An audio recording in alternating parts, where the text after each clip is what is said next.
The grave of a listener Abner is in the depth of the earth, without fear, without concern. A commander of hosts was he, so long as his time lasted.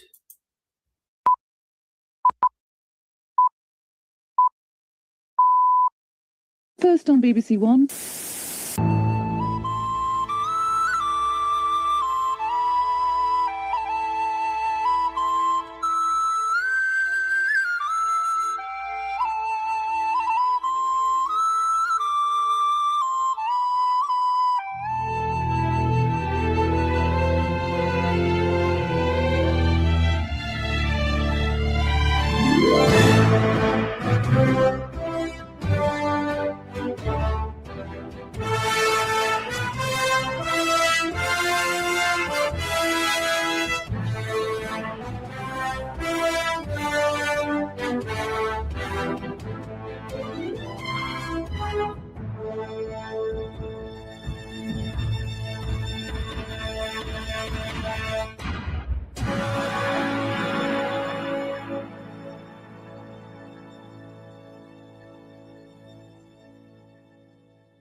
Good evening, everyone, and welcome to episode 60, that's twice my age, of the History CV of Britain. I'm your host, Paul, and in this evening's show, we're going to, almost forgot to sort this out, we're going to be having a good look at this book, Where Jesus is Buried, by Wilson and Blackett.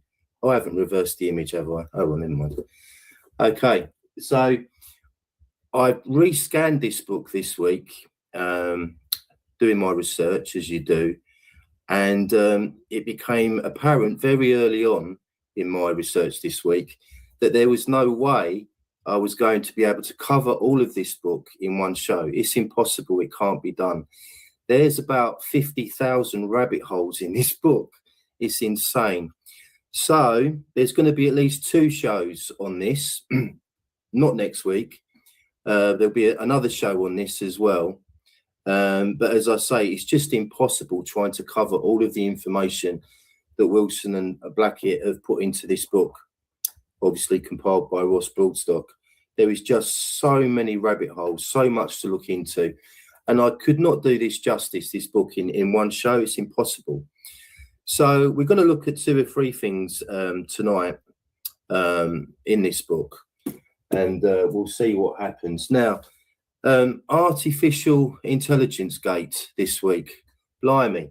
I think I've deleted the poll now that was running this week. So the last time I looked, there was, I think, 63% of people had voted against having the AI videos on the channel, or on my live stream, I should say, because it's not my channel. So not exactly a landslide.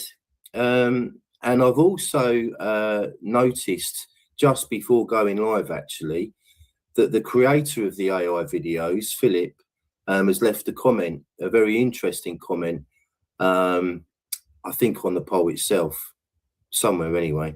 And he's made some very, very good points. I should point out, I'm actually a fan of these videos. I think they're brilliant. I love them. And I would use them all the time. But there's been some very negative comments from people in this community. And this is a community. I've also received a couple of emails from people saying, please remove those AI videos. So I've had to take this seriously. Now, there's also the factor that YouTube is currently being swamped with AI content. And a lot of people are making a very reasonable argument that it's not always easy now to tell what's real and what isn't. And that's very dangerous, if you ask me. Very dangerous. So it's been a bit of a dilemma for me this week, because I wanted to keep them. So I think what's going to happen is I'm going to keep on using them because we've not had a landslide vote. Over 100 people voted in the poll, so that's a good number. But what I'm not going to do from now on is to play them at the very start of each video. And that's because I received a comment from somebody who made a very, very good point. If a newcomer to these lives or to the channel clicks on one of our videos, and the very first thing they see is like, I don't know, 45 seconds of AI content, they might think this is an AI video. And so they'll click off before it gets onto the intro and me talking or whatever. So that's a very valid point, I think. So I'm not going to play them at the start of each CV episode now, but I will come up with a plan B, and I will continue to incorporate them as part of this show. I'm going to sort that out this week. I don't know exactly what's going to happen yet, but I've got some ideas. Anyway, so that's the end of that, hopefully. Blimey, I've had enough of it. I mean, I suppose you could say, I mean, I was asking for it because I created the poll just to, you know, sort of gauge opinion amongst the community, which I think is very important. I'm not going to apologise for doing that at all, you know, because I want to know what people out there are thinking about the show and what we could do to improve it, what we could do to leave out, etc.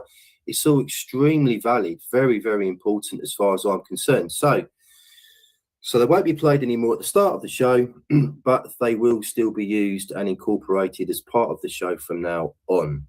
And I hope I haven't upset anyone, but you can't please everyone. Okay. Now, just a quick reminder that the BHH meetup in London is getting closer and closer, less than a month away now. It's on a Sunday, so that particular week,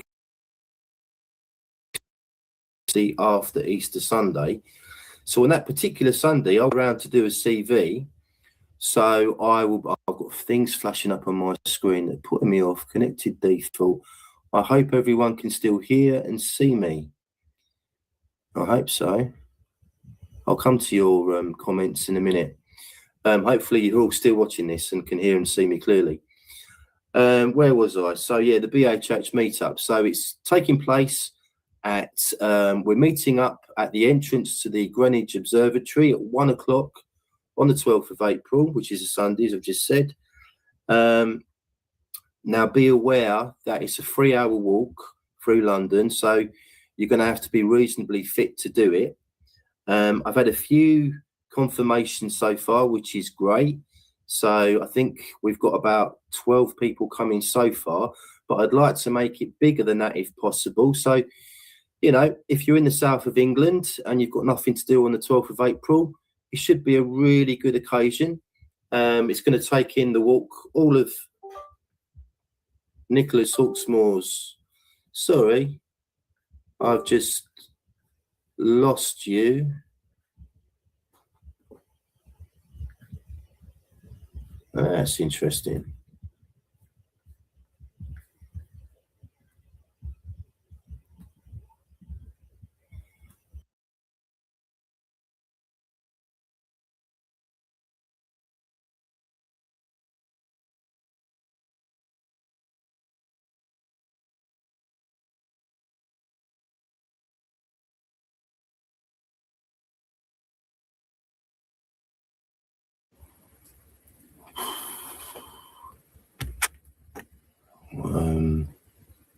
I need to chat.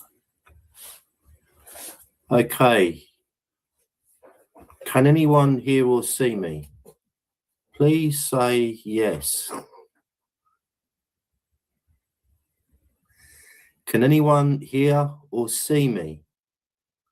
Please say yes.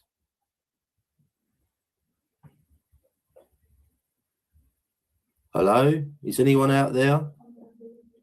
We see you. Can you hear me? Can you hear me? Thank God for that. I'm not even going to bother trying to tell you what just happened because you wouldn't believe me.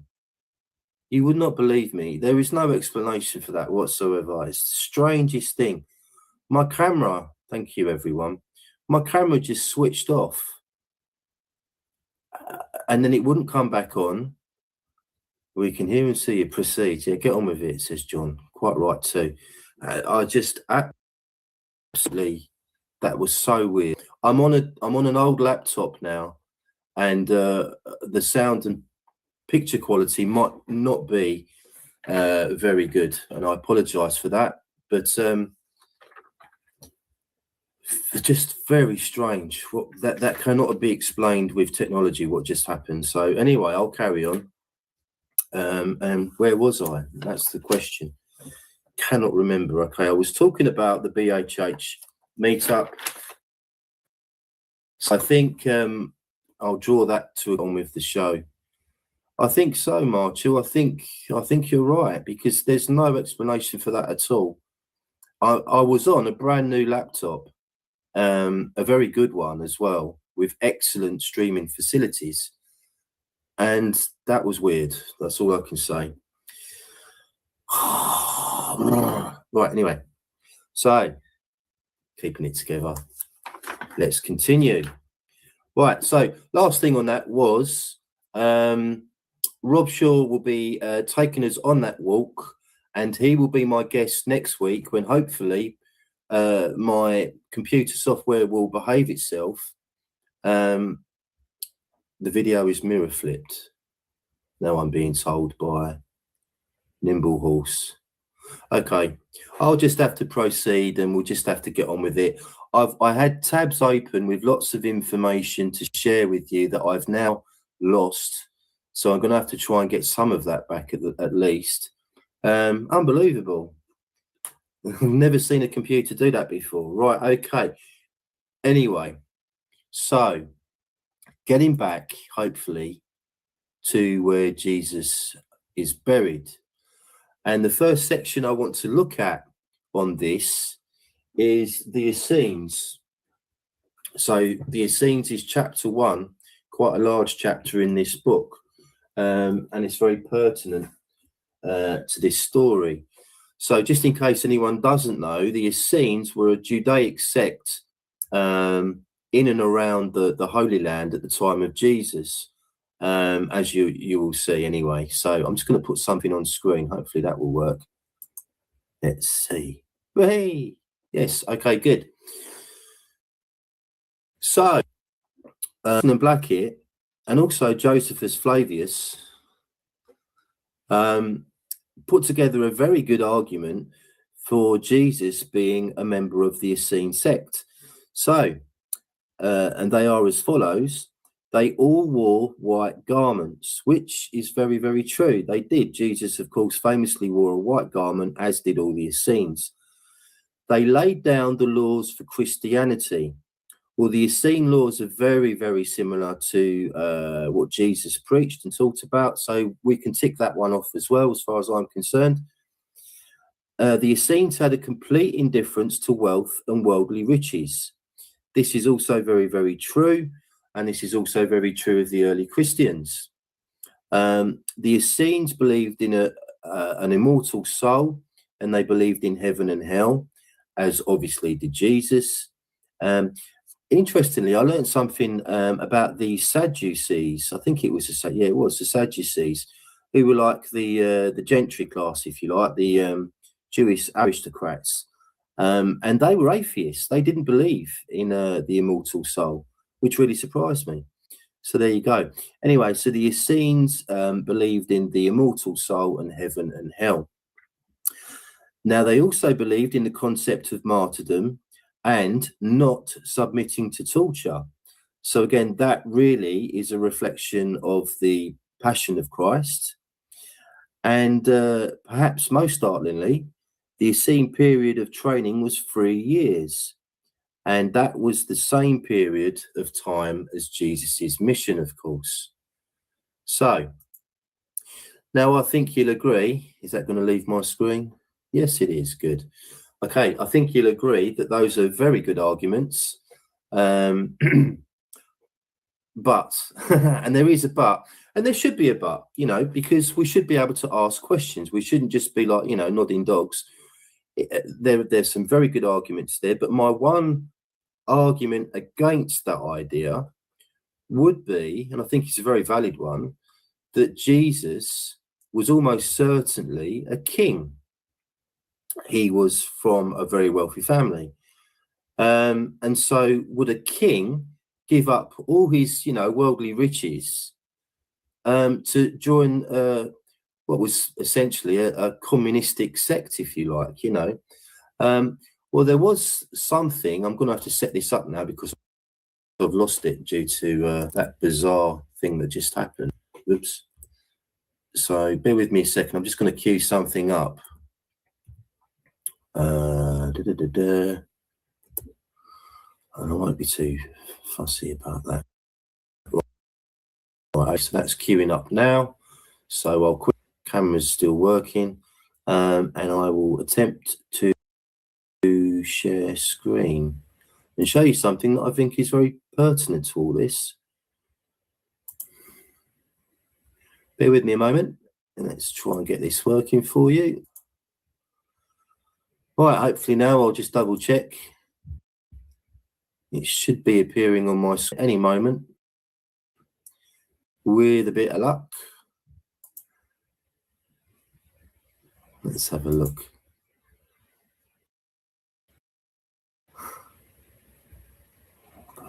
Share screen again. Can we share screen?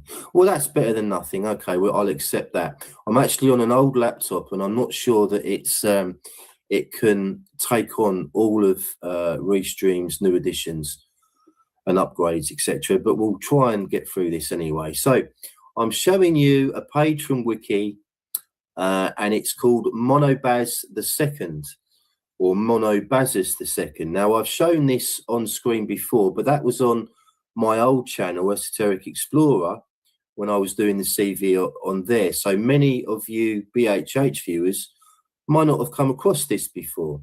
So Monobazus II was the son of Queen Helena of Adiabeni and King Monobazus I. And the Talmud relates that Monobazus, quote, dissipated all his own hoards and the hoards of his father in years of scarcity. His brothers and his father's household came in a delegation to him and said, your father saved money and added to the treasures of his fathers, and you are squandering them.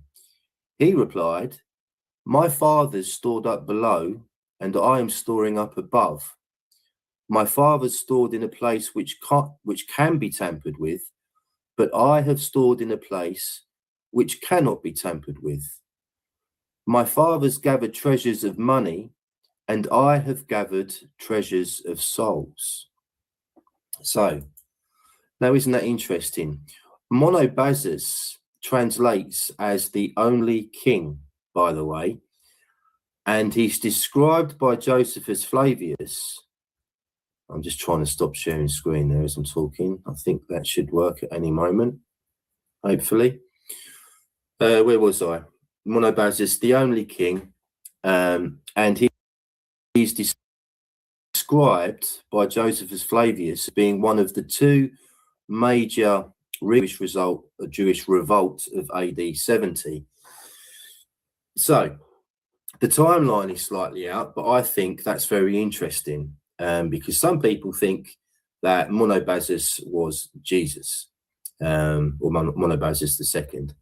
So there's a king who's giving up all of his wealth and storing up treasures above, if you like, as he said, with souls. And I think that's very, very interesting. Okay, so he could have been an Essene and a king, quite possibly. Monobazus. So we're just getting lost in your comments. I'll quickly. Very interesting stuff. Sorry, I was about to say hello to you all in the chat, and then my computer died. So somehow, anyway, focus, Paul. Right. So that was basically the first thing that I wanted to look at tonight was the Essenes. And they also mentioned in the book Wilson and Blackett that the Essenes are not mentioned in the Gospels, and they put this down to the fact that they believe the Essenes wrote the Gospels, and that's why they didn't mention themselves in it. And I suppose if Jesus was an Essene, then that kind of follows, doesn't it? Really, So, excuse me a moment. Right. So there we are. So that's section 1 done and covered, if you like. Right, section 2, I'm going to just lose the chat for a moment and go to a little slide for you, and then we'll have another chat about that. I think it's this one. Hopefully there it is. No, they've swapped. It's like someone's trying to catch me out tonight. Hide. Let's try that again. Show. Yes, brilliant. Okay, right. Okay, so we're going to look at now at Joseph of Arimathea being buried in Cardiff, which was also a major part of the book. So Maelgwn of Llandaff, and I'm sorry if I'm getting some of the pronunciations not 100% correct, trying my best on that front. Maelgwn of Llandaff recorded the place of the grave of Joseph of Arimathea, stroke St Illid, and that's in Bute Park in Cardiff, and there's a black and white picture of the grave in the book, but I couldn't find one online to show you, unfortunately. Now, this comes from a work attributed to Maelgwn of Llandaff as published by Archbishop Usher of Armagh in the Cottonian manuscript under Melchini Fragmentum. And also, in the church itself, there's a large tomb slab located at the front of the altar in the eastern end of the church, and it has a text on it that says that the body of Iones, which Alan Wilson says translates as Joseph, the Bishop of Bethlehem, was brought here in 1318. And Maelgwn of Llandaff is almost certainly a brother of King Murig of Glamorgan and Gwent, and therefore the uncle of Athrois ap Murig, King Arthur too. So isn't that interesting that, you know, quite clearly the family of Arthur were well aware of all this incredible history that took place in the 1st century. Now, I stumbled upon, again, do bear with me because I had all these tabs open and ready to show you and I've lost them all, but do bear with me because I want to show you something else that I found purely by accident, and it's, I think, quite a major find. So, bear with me because I'm going to share screen in a moment. It's going to be a little bit slow tonight, unfortunately, because I'm on an old laptop now. Hide, good, that's worked. Right, share screen next. Come on, computer, you can do it. There we go. Now, bear in mind the name Iones, as just mentioned Alan Wilson. It's the name on the tab, on the slab in the chat. For some reason, it's not giving me a full screen anymore on the share screen, so it's doing its own thing tonight. But I will read the parts that are important here. So I looked on. When I read this name Iones, which I'm probably pronouncing wrong, it reminded me of the island of Iona. Now, the island of Iona is caught up in, I'm not sure that if it's exactly Corwin's Beaumont's version of the Gospels and the Jesus story, but there are a lot of proponents out there that say that these Gospel events took place in Britain, and that Iona was somewhere that Jesus and Mary Magdalene lived and spent a lot of time at. Now, I clicked on Iona, and you can't see this, unfortunately, but there's a little picture to the top right, and it says here, Ballymore, with the Abbey, seen from the harbour. So I'll see if I can click on that and see if that's worked. So now you're looking at Ballymore, with the Abbey. Yeah, it's worked. Seen from the harbour. So Ballymore. Now, I don't think I'm stretching reality too much by suggesting to you that Ballymore is almost certainly Bellymore, which is the principal god, as I understand it, of these islands of Britain. So isn't that interesting? But we also have Beli the Great, who was a king in this country. Beli the Great was a king in this country prior to King Lud. We're talking in the 1st century BCE. But as I understand it, Alan Wilson and Baran Blackett identified Beli the Great as being Jesus. And here is Bailey Moore with the abbey seen from the harbour on the island of Iona, which is something else. That's quite a coincidence, don't you think? Right, before I go any further, I'm going to get rid of that now and hopefully I'll be back on your screens. That's going to disappear in a minute. If you can still see that black square, it's all very odd. I'm going to have a quick look in the chat and catch up with you in the chat, because I've not said any hellos today, and I'd like to know your thoughts on all this so far, because it's quite astonishing. I think it's very interesting, that island and Bailey Moore. Anyway, right, so I'm a bit dishevelled. You can't blame me after that. Dear oh dear, and I do think it was anti-truth gremlins, because there's just no way anything could have. This is was a brand new computer. Well, anyway, so there's loads of comments. Right, Merlin's boy is with us. Good to see you, Merlin's boy. Hugh Evans, Stephen Lashbrook. Okay, I'm working my way through your book, Stephen. It shouldn't be too much longer now. Look out for a video this week on the BHH channel. That will be chapter 3 of this book, Wilson and Blackett, where Jesus is buried. And chapter 3 is called Celtic Fairy Tales. So John of Tadley will like that one. Celtic Fairy Tales. I don't want to distract myself too much, but I think it's true that there was no mention of this word Celtic, Celtic, until the beginning of the 18th century.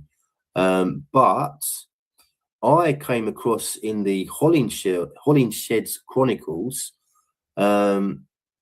which I think was published in 1577. Marchell will know if I'm right or wrong about that. The word Celtoid is used, and it's used to describe the people of Britain a very long time ago. Celtoid was spelled Keltoid. So that's a bit odd, isn't it? So is Celtoid and Celtic the same thing? If anyone has any thoughts or knowledge on that, please do let me know. And thank you for sticking with me. I hope I'm still streaming. I could be talking to myself for all I know. Dear story of my life, that really. Okay. So we've got Gary Peters. Good to see you, Gary. Welcome. Nimble Horse is with us. Who else we got here? Mark Manning is with us. Good. This is a funny comment from Mark. Living here, 1972, another new name. Welcome. Brad Kemble. Hope you're well, Brad. I haven't seen Gab yet. I hope Gab's with me tonight. We like a bit of Jesus stuff because we became friends online after watching a lot of Ralph Ellis videos back in the day and going into battle for Ralph. By the way, I believe Jesus, and I don't want to offend any Christians out there. You know, I've got no problem with Christianity at all. No problem with Christians. I've got Christian friends, Christians in my family. But I personally believe that Jesus is a composite character. In other words, whether it was the Council of Nicaea in 325 AD or wherever it was, you know, they decided on this Jesus character, and they took parts of this character, you know, maybe the gospel Jesus, and they took part of the Edessan Monobazus, who was one of the main leaders and was crucified as a result. of the Jewish revolt AD 70, and they took some of Mithras and they took some of Horus, and they've all melded it and put it into this one character. That's what I've believed for a long time, and there's nothing that's persuaded me otherwise recently. And this is a great book, and there's some fantastic research in it.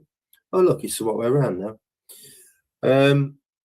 And one of the Jesus characters, if you like, may very well have come to Wales. They make some very good arguments that I'll cover in a future episode.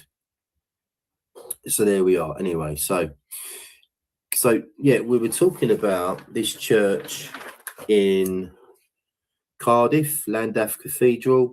I believe the grave of Joseph of Arimathea is about a mile out from the cathedral. Has anyone who's watching this been there and seen the grave for themselves? I would love to know if anyone is out there, and if anyone has any knowledge on this that I haven't already shared, because I'd be very interested. King Edward II visited that church on multiple occasions. He was very, very interested in this church, and I think that also speaks volumes. So anyway, so let me just catch up with myself briefly. Apologies for this. Mentions that the person buried there was Iones, so we discussed this, the connection with Iona, the island. He's described as the Bishop of Bethlehem. Now, if I'm right, there is at least two Bethlehems. There's a Bethlehem, obviously, in the Holy Land, but there's also a Bethlehem in Wales as well. I'm pretty sure of that. And he was brought there in 1318, so he wasn't originally buried near Llandaff Cathedral. That was, this is like nearly 1300 years after the event, if you like. So that's very interesting. So, yeah, anyone in the chat who knows any more about the grave of Joseph of Arimathea, I'm 99.99999% certain that he is not buried in Glastonbury. Of course, the Glastonbury Abbey was founded in 940 AD. Excuse me.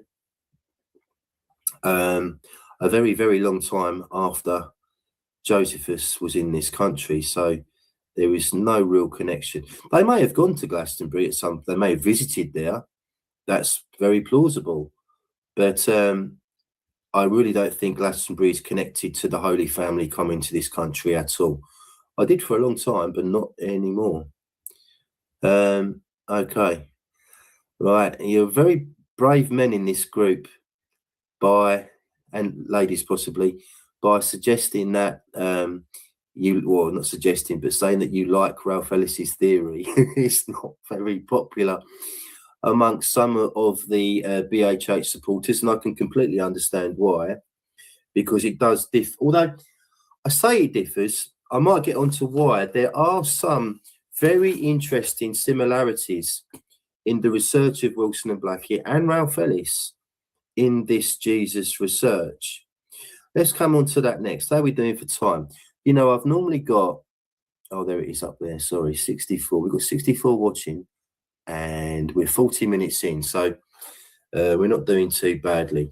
Right, I'm coming to the third section, which is the final section for tonight, but it's probably the biggest one. And this is about who was Jesus. And I'm also going to cover who was Mary Magdalene as well, because this is dynamite, this stuff. And and I'll have to set up another tab as well. So apologies for that. As I say, it's going to be a little bit slow.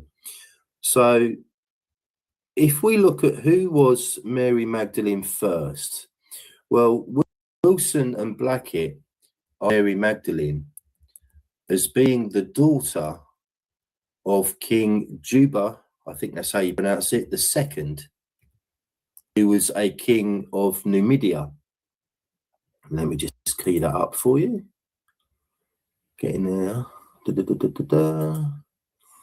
Right, let's come back and let's share to screen again. Bear with me. This old computer is doing its best.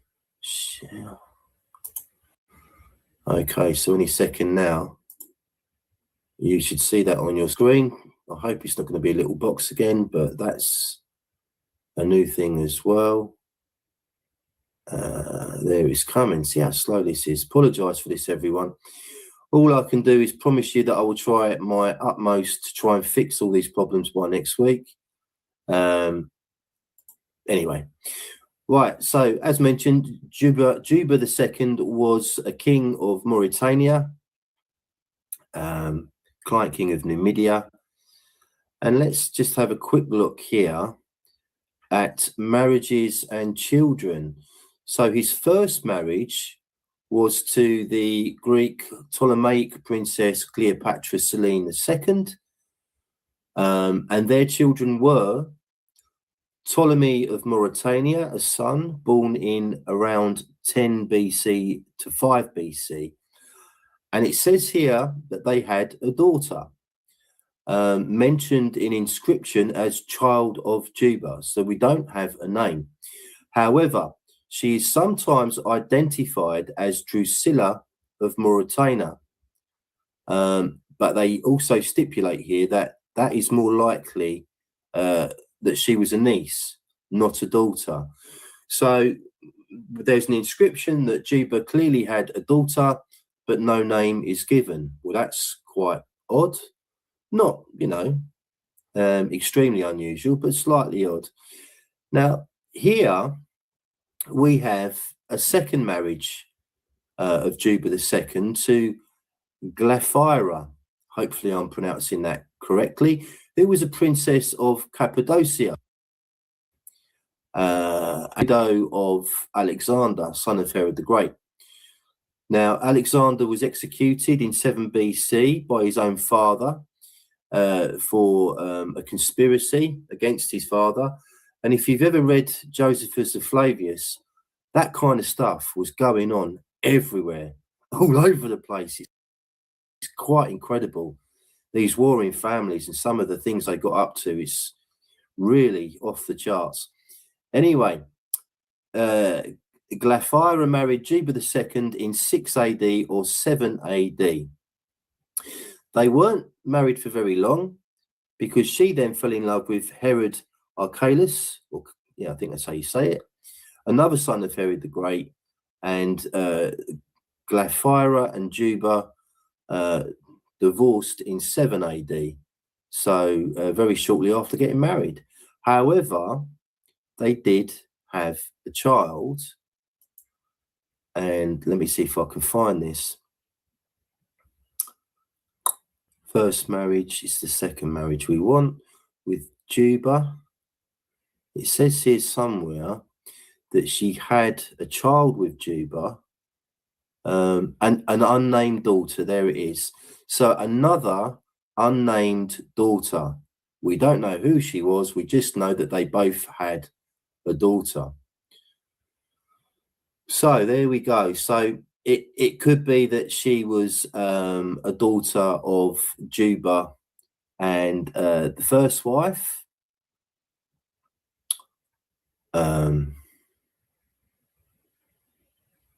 Cleopatra Selene II, or it could be possible that Glaphyra was the mother of the daughter. But we have two unnamed daughters, which is a bit of a coincidence and a bit strange. So that's very interesting, I think. I'll cut back to your comments in a minute. I'm just going to try to stop sharing screen. Get rid of that. Good. Okay. Right. Blimey. Okay. Where was we? So now in the book where Jesus is buried, Alan Wilson and Brian Blackett say that Jesus's father was Alpheus, Alpheus, and apparently Alpheus means underground stream, which is quite pertinent to all the politics that was going on with this family at the time with the Romans. Now, he referenced, I should have written this down, he referenced a quote from Matthew, I think it's Matthew chapter 25, can't remember the exact verse, but it says that Mary had more children with Alphaeus. Now, I've looked into that quite extensively. I've looked at, I think, 37 different translations of that verse, and all of them say that Mary had more children with Zebedee, not Alphaeus. However, it also says in the Bible that Alphaeus is described as being the father of James the Less. So Alphaeus was a father of at least one disciple.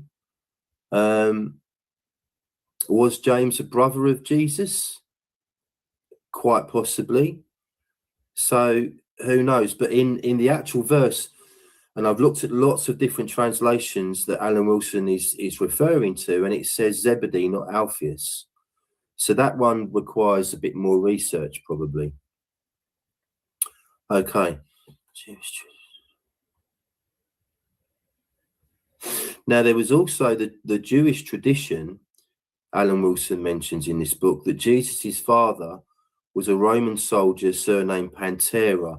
And I had a lot to share with you on this tonight, but I've lost the tab. So I think I will save that for next time, to be quite honest with you. And finally, Jesus was, according to Wilson and Blackett, the British king Ballymore. Again, that goes back to the island of Iona.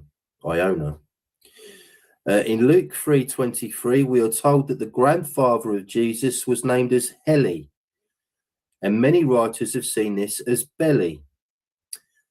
This certainly places a Heli or Belly into the correct family, genealogical and chronological time slot to be a grandfather of Jesus the Nazarene. But they seem to be saying that Ballymore was Jesus. Now, I come from the R.W. Morgan school of thinking on this. And so Morgan places Ballymore back into the 1st century BCE.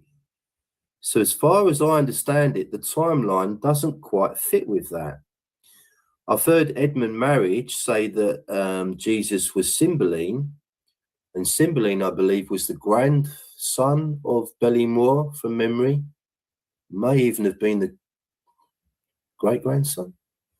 Lud, so we have Ballymore, Lud, Tenevantius, Cymbeline, I think. Anyway, either a grandson or a great-grandson. So that was it. I had more to show you, obviously, but I've lost loads of my stuff tonight because of my computer acting extremely strangely a little while ago. So I'm just going to finish up tonight by pouring through your comments and having a chat with you. It's been loads of comments, which is really nice. And I can only really apologise for the hiccups tonight, the substantial hiccups. What's this? Sue Evans. Monobaz means mono equal moonbaz equal royal. Well, as I understand it, mono means only and baz means king or royal. So it's usually translated, that name in these circles, as meaning only king. So it was Monobaz the second that I showed you earlier on Wiki. So yeah, might be interesting to get a Welsh breakdown on that name as well. Okay, just flicking through here.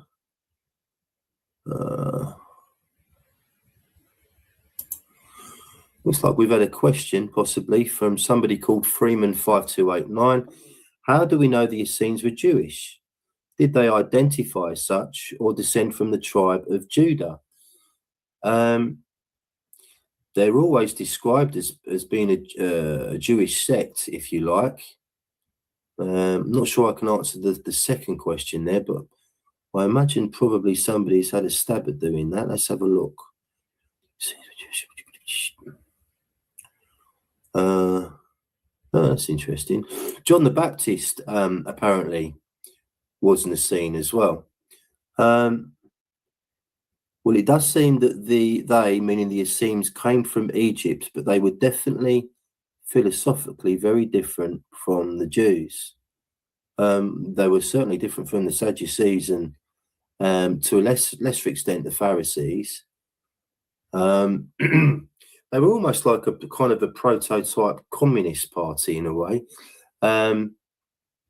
living, for each other, much like you would see on a kibbutz now in Israel. If they still have kibbutzes out there, I don't know. Let's have a look at this from Chris as well. I tend to follow Ralph Ellis's theory. John the Baptist and his ilk were Essenes, thank you, and the family of Jesus converted to Judaism probably for political reasons. Well, he's talking again about Monobazus and stroke Isas Manu, the sixth of Edessa.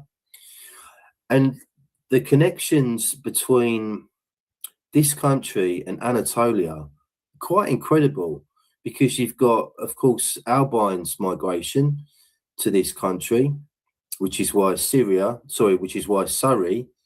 is so cool, because it comes from Syria. You have Brutus's migration to this country, and possibly if Jesus was from that part of the world, i.e. Edessa, then you have another, not really a migration, but another major figure in history ending up in this country and probably in Wales, which is quite incredible. Oh, that's interesting, Marchell. Marchell says, Morgan says Celtic with a K was used for a junior branch of the Cymry. That's very interesting. That rings a bell as well. Okay.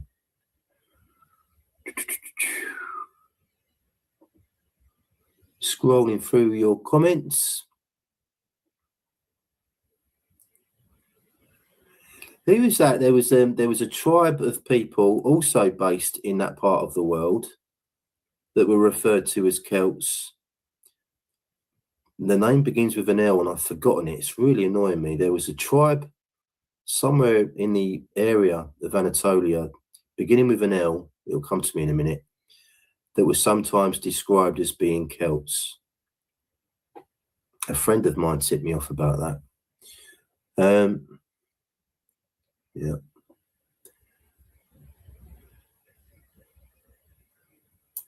Oh, that's interesting. Look. Smith is Welsh, and the Welsh are Trojans, grandsons of Judah. There you go. I'll settle for that. Brilliant. My great-grandfather was from Cardiff. He was Welsh. I've got an Irish great-grandmother from Cork, and my mother's family are Allans, but that's spelled the Scottish way, Allan. And the McCallan were like, what do they call them? Like, not a tribe, a clan, is it, in Scotland, with their own, shield and motif and all that stuff. So a long way back, I've got Scottish connections as well. I think most people probably living in this country, native Britons, can trace their roots back to Scotland, Ireland, Wales, etc. Quite possibly. Now, there's one from Mark Manning who said, is not Ione equal John? I don't know. I'd be quite interested to research this a bit more deeply. There's another name in this book that Alan Wilson says can be translated as Joseph, and that was Julius. Excuse me. So I don't know if that's true. That's another one. I think that's caught up with the Pantera stuff as well. Let's have a look and see if I'm right. I've just seen his, there you can see the statue of, headless statue of, I'll talk about this more next time, Tiberius Julius, there we go, Abdes Pantera. So there was no J in those days, obviously, in Latin. So it would have been spelt with an I, Julius. And Alan Wilson says that this can be translated as Joseph as well. Anyway, right, let's carry on for a bit because you're all having a lovely chat in the chat box.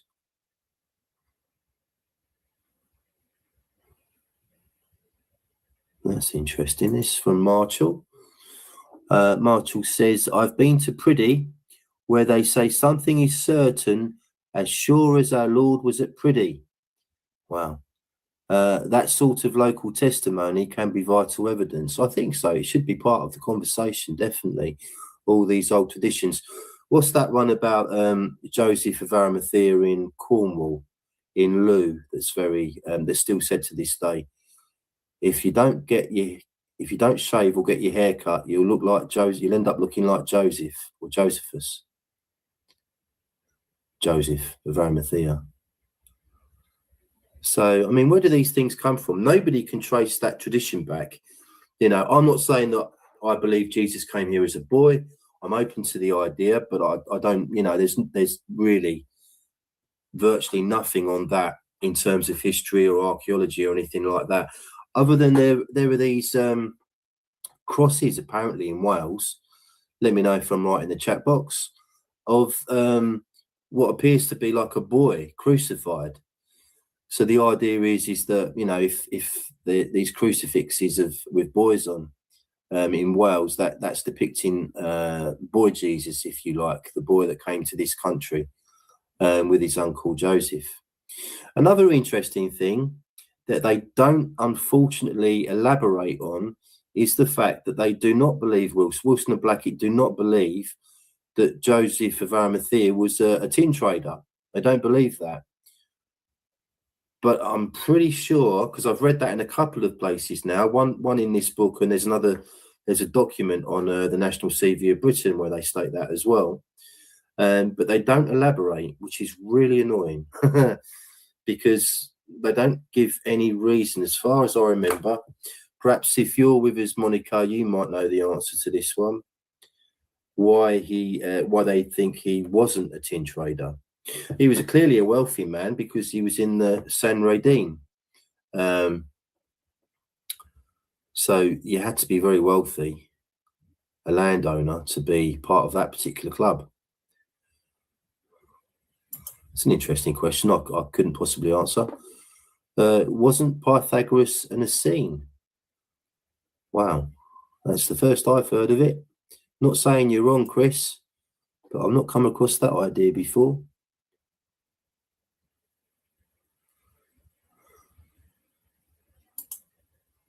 Right.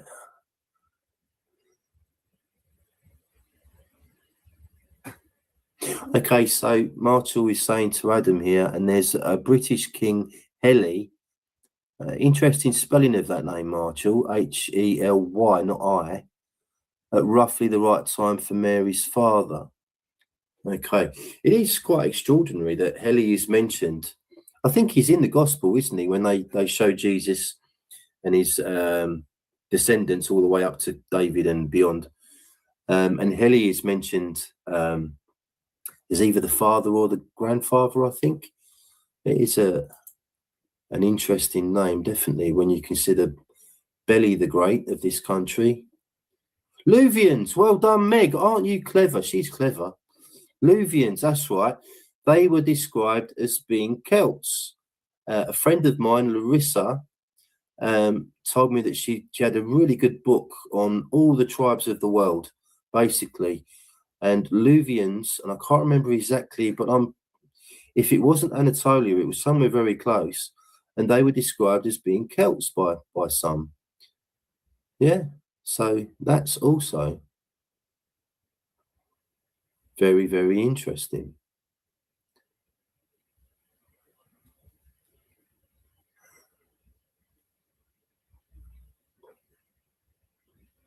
Let me see if I can make sense of this from Sue Evans. Paul Mon does mean one, but also moon. The only difference is there's been another O added. Oh, I see what you mean. Okay, yeah. Okay, that's interesting too.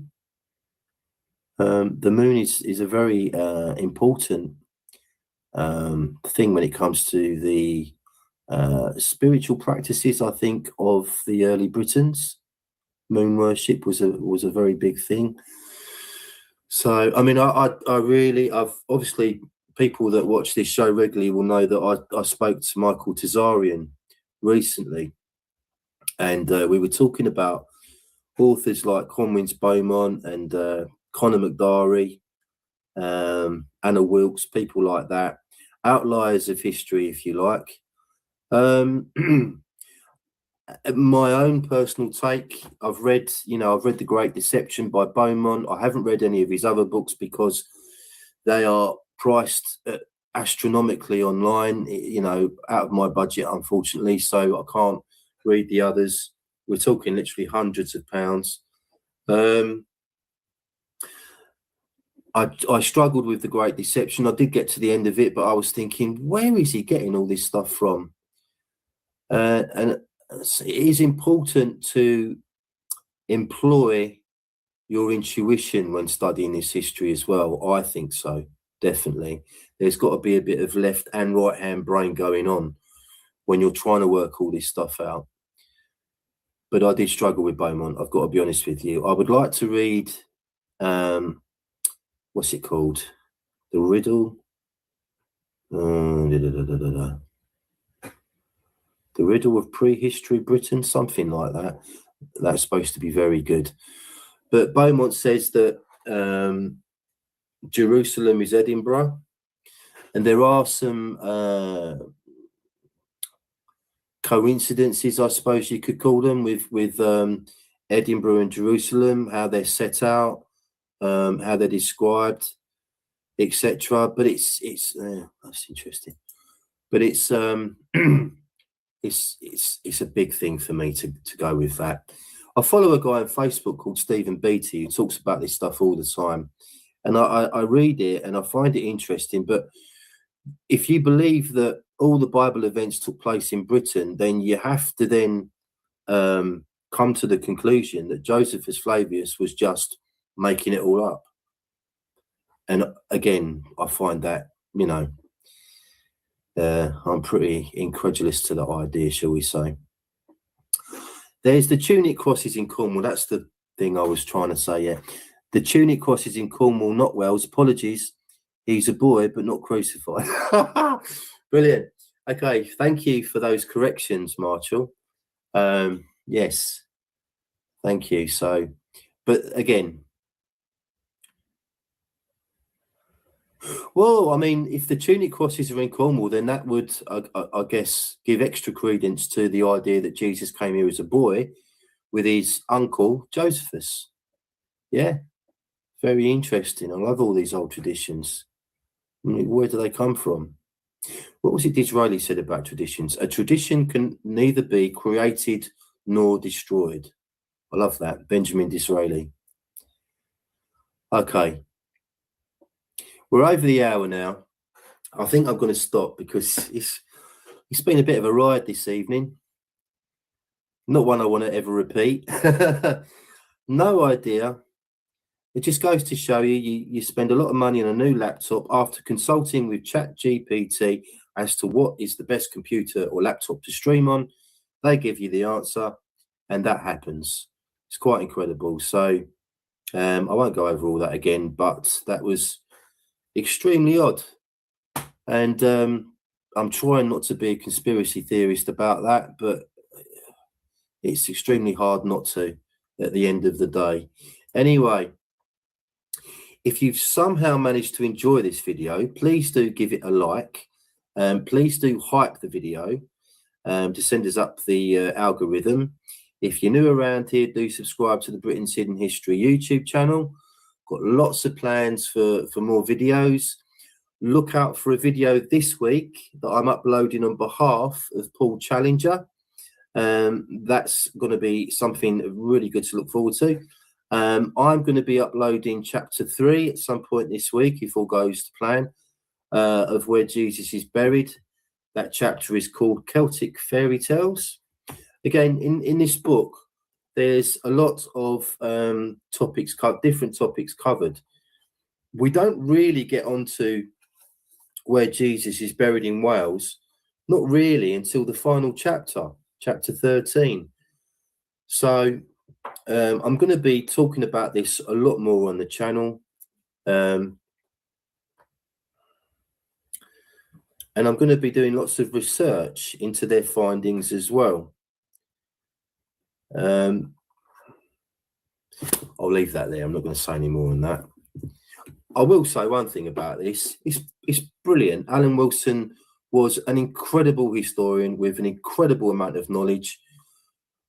I wish I'd got the opportunity to meet him and to speak with him and to ask him questions. But am I going to just blindly go along with everything he says without looking into it? No, because that is not how history is done. Any historian, whoever they are, their work needs to be critiqued. We can't just, say it's all true. It may well all be true. I'm not saying that it isn't.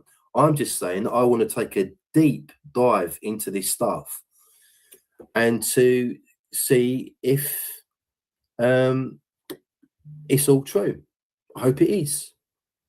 But as I say, you can't just take anyone for their words. You have to look into this if you're serious about discovering the truth, which I am. Okay, I think you've all suffered enough now, so I'll say goodbye for now. Look out for those 2 videos during the week, and look out for me next week on the CV of Britain with my restored computer, and I'll be interviewing Rob Shaw. We'll be looking into his book, because we didn't cover it all last time, only about half of it really. And we'll also be previewing our walk in London. So we'll be looking at some pictures, some of the churches, and whetting your appetite for the walk. Please do come on that walk. I really love the idea of these physical meetups. I think they're really important. They're community building. It's a very important part of this restoration of our history. So, okay, please like the video, and I will see you next Sunday for episode 61. Keep your fingers crossed. He's a good man. Nigel Farage, of course, the leader of the Reform Party, and he joins us now from the United Kingdom. Nigel,